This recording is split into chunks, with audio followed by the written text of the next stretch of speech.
के जिम्मेदार संघ परिवार को बैन करो। किसके सहारे जो है वो जिए, किसके सहारे अपने अपने आप को मजबूत समझे। हिमाचल में क्या हुआ जावेद के साथ, उसकी दुकान लूट भी ली गई और उसके साथ इतना जुल्म ज्यादती करने के बावजूद उसी को मुजरिम बनाया गया। भेदभाव की राजनीति बंद करो, बंद करो, बंद करो। तो मुसलमानों को और उन मुस्लिमों को बेचारों को जो है मजलूम बना, जो मुजरिम बना करके उनको इतना परेशान, इतना टॉर्चर किया, इवन उनके पूरे घर को तबाह कर दिया जाता है। ये प्री प्लान है, ये साजिश हिस्सा नहीं तो और क्या है। भेदभाव की राजनीति बंद करो, बंद करो, बंद करो। भेदभाव की राजनीति बंद करो, बंद करो, बंद करो। पल पल न्यूज़ से मैं हूं आपके साथ नदीम अकरम। इस वक्त जंतर मंतर पर मैं मौजूद हूं, जो कि आप देख सकते हैं कि लगातार लिंचिंग के मामले बढ़ते जा रहे हैं।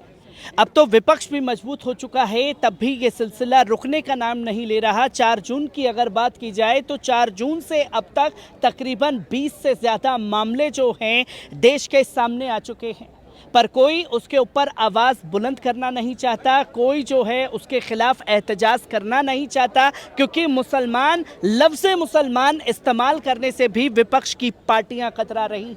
ऐसे में social democratic party of India की तरफ से एक बड़ा एहतजाज जंतर मंतर पर जारी रहा। कुछ महिलाएं साथी हमारे साथ मौजूद हैं। मैं ये जानने की कोशिश करूंगा आपसे कि लगातार मामले बढ़ते जा रहे हैं, एहतजाज हर बार होते हैं, पर कोई इंसाफ नहीं मिल पाता। देखिए, जो हालात अभी जो है 10-12 साल 15 साल से जो बदले हैं देश के, तो इसमें वही लोग हैं कि जो देश को के संविधान को नहीं मानते हैं, देश के डेमोक्रेसी को नहीं मानते हैं, देश के लोकतंत्र को नहीं मानते हैं। तो इस पे लगातार वो काम कर रहे हैं, बड़ी तेज़ी के साथ काम कर रहे हैं, बड़ी मजबूती के साथ काम कर रहे हैं। तो आप ये कह रहे हैं कि जो है इस पे मतलब इस पर आवाज़ क्यों नहीं सुनी जा रही है।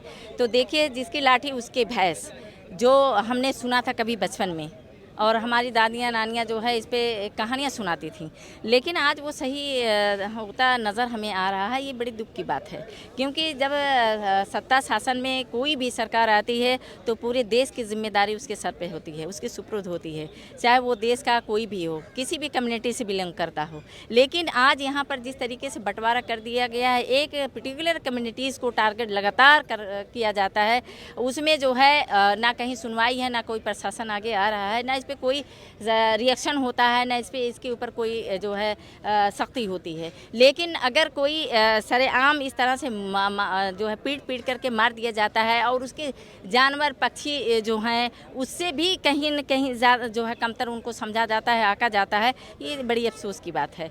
क्योंकि इस पे जो है संज्ञान लेना चाहिए। जब ये लोकतंत्र यहाँ ख़त्म करने की और संविधान ख़त्म करने की बड़ी तेज़ी से काम हो रहा है, तो इसमें कोर्ट और सुप्रीम कोर्ट का जो है इसमें फ़ौरन दखल होना चाहिए और इस पे सख्त वहाँ से आदेश होना चाहिए। क्योंकि सरकार नहीं समझ रही है तो उस पे एक्शन कब लिया जाएगा, ये हमारी मांग है, ये हमारी डिमांड है। ये मांग तो लगातार की जा रही है, पर सरकार से जब भी बात की जाती है लिंचिंग जैसे मुद्दों या और तमाम मुद्दे हों, सरकार की तरफ से ये कहा जाता है, खुद महिला मंत्री आकर के बयान देती हैं कि महिलाओं को इन मुद्दों से कोई लेना देना नहीं है। क्या देश की महिलाएं किस तरीके से देख रही हैं, वो भी मुस्लिम महिलाएं, क्या इन मुद्दों को लेकर के कंसीडर है?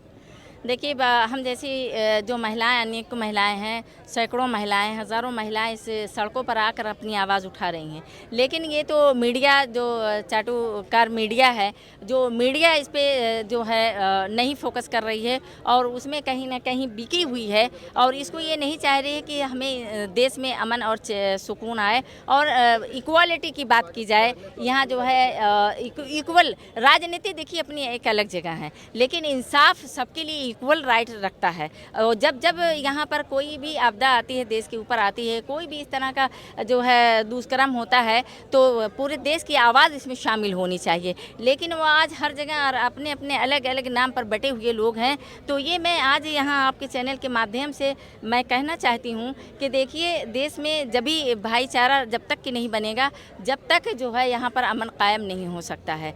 आपसी भाईचारा तालमेल के साथ ही, जब देखिए गलत तो सो गलत है, और गलत को कभी सपोर्ट नहीं किया जाता है। अगर मुसलमानों की बात जब आई है तो मैं यहाँ चैलेंज के साथ कह सकती हूँ कि जाइए इंडिया गेट पर देखिए, अगर वहाँ पर आपको पूरे शवाहिद पूरे सबूत के साथ आपको मिल जाएंगे। तो मैं ये कहना चाहती हूँ कि वो लोग जो ये लगातार झूठ बोल बोल कर अक़लियत का नाम दे देकर आज पूरे देश को गुमराह किया है, तो उनको होश के नाखून लेने चाहिए। और अक़लियत में वो नहीं है, हम नहीं हैं, वो हैं अक़लियत में। तो मुझे लगता है कि इस आवाज़ को अब ख़त्म कर देना चाहिए। जैसे कि मैं पीछे बैनर देख रहा हूँ, उसमें साफ तौर पर लिखा गया है कि मॉब लिंचिंग में मारे गए लोगों को मुआवजा देने की मांग की जा रही है। मैं आपसे भी ये जानना चाहूँगा कि मुआवजे की मांग कर रहे हैं, जो मारा जाता है उसी को कसूरवार तो पुलिस वाले ठहरा देते हैं। जी देखिए, वही तो हो रहा है। उसीलिए तो आज हम यहाँ जंतर मंतर पर हैं कि जो मुजरिम है वो खुला घूम रहा है और जो मुजरिम है उसको संरक्षण मिला हुआ है, अपने आकाओं का सर पर हाथ है। लेकिन जो सच में मुलजिम है, जो आज वो करा रहा है, वो दर दर की ठोकरें खा रहा है, उनको कोई सहारा नहीं है और उनके साथ जुल्म ज़्यादती हो रही है, लेकिन लगातार इसके ख़िलाफ़ बरअक्स काम किया जा रहा है। तो इसका मतलब कि सरकार इसमें शामिल है पूरी तरह से। इसे भाई कौन लोग हैं? आरएसएस के पाले हुए जो चिंटू हैं वही लोग तो ये काम कर रहे हैं आज, और जो है सरेआम कर रहे हैं, डंके की चोट पे कर रहे हैं। इसका मतलब कि उसको जो है खुले साड़ की तरह छोड़ दिया गया है और वो जो कुछ भी करे वो जो है कोई उसकी पकड़ नहीं है। क्योंकि आज अगर इंसाफ की मांग की जाती और ये पूरे भारत से उठती, पूरे देश से उठती, पूरे जो लोग इसमें शामिल होते और ये जो है बंटवारा नहीं होता, तो मुझे लगता है ये आवाज़ सुनी जाती। संसद में भी जब बात होती है, जो हमारे जो सेकुलर पार्टीज़ है, लेकिन वो भी सिर्फ मुस्लिम का नाम लेते हुए डरती हैं। क्योंकि सेकुलर पार्टी का जिक्र आपने खास तौर पर किया है। हमने देखा कि लिंचिंग के मामले पर एक बहस हुई, इमरान मसूद ने छत्तीसगढ़ के मामले को प्रकाशित किया, जिसमें फिर भारतीय जनता पार्टी के सांसद खड़े हुए, उन्होंने उन 3 मुस्लिम मरने वालों को ही जिम्मेदार ठहरा दिया कि वो गौ हत्या कर रहे थे इसलिए उन्हें मारा गया। अब जब सरकार के नुमाइंदे ही डिफेंड करने लगेंगे तो इंसाफ कहां से मिलेगा फिर? भाई कितने सबूत चाहिए उनको?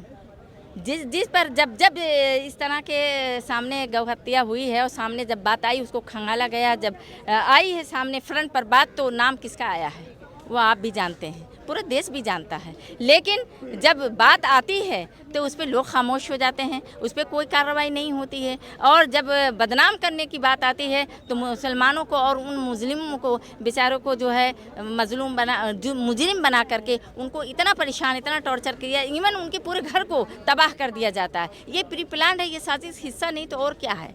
पूरी जो है ये मुसलमानों को यहाँ से ख़त्म कर देना चाहते हैं, जबकि मुसलमान अगर देश का नहीं हो, एक मजबूत पिलर की तरह है मुसलमान यहाँ पर। अगर मुसलमान जिस दिन ख़त्म हो जाएगा यहाँ तो ये नहीं चल सकता। मैं ये दावे के साथ कह सकती हूँ नहीं चल सकता। क्योंकि मुस्लिमों की बात की जा रही है, हम लगातार देखते हैं कि अब तो सत्ता पक्ष भी मजबूत है, विपक्ष भी मजबूत दे दिया। मुसलमानों ने भर भर करके 2024 में वोट किए, और जब बात लिंचिंग की आ रही है तो मुसलमान लफ्ज़ इस्तेमाल करने की जगह अल्पसंख्यक इस्तेमाल कर दिया जाता है। जब राजनीतिक पार्टियां ही अल्पसंख्यक इस्तेमाल कर रही हैं, मुसलमान को मुसलमान कहना नहीं चाहती है, तो इंसाफ कहाँ मिलेगा फिर? तो देश की जनता किस पर उम्मीद लगाए?